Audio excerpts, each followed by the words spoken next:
Le système de lutte anti-mine future SLAM-F continue son développement.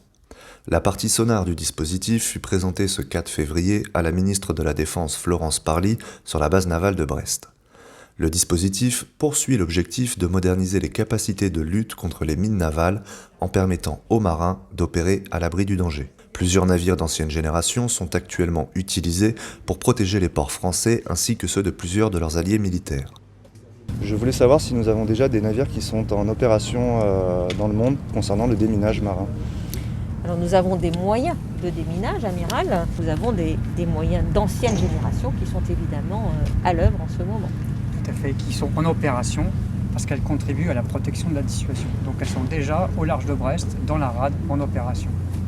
D'accord, on n'a pas forcément des secteurs où nous sommes déjà en train de déminer, c'est vraiment du préventif actuellement. Exactement. Après notre question, le général 4 étoiles nous a précisé que 2 patrouilles annuelles sont réalisées en partance de Brest vers le golfe du Moyen-Orient. La présentation du poste de commandement devant analyser les images des drones sonars s'est déroulée autour d'un scénario visant à déterminer si une mine se trouvait à proximité d'une épave proche du port. La démonstration souligne la capacité des nouvelles technologies et de leurs opérateurs à déterminer la nature des petits objets présents en mer et sous la mer et ainsi limiter la sortie des plongeurs.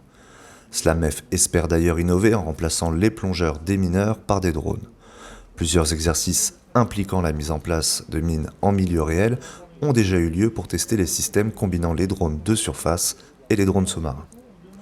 La ministre a aussi profité de son déplacement pour défendre les investissements liés au dernier plan de programmation militaire.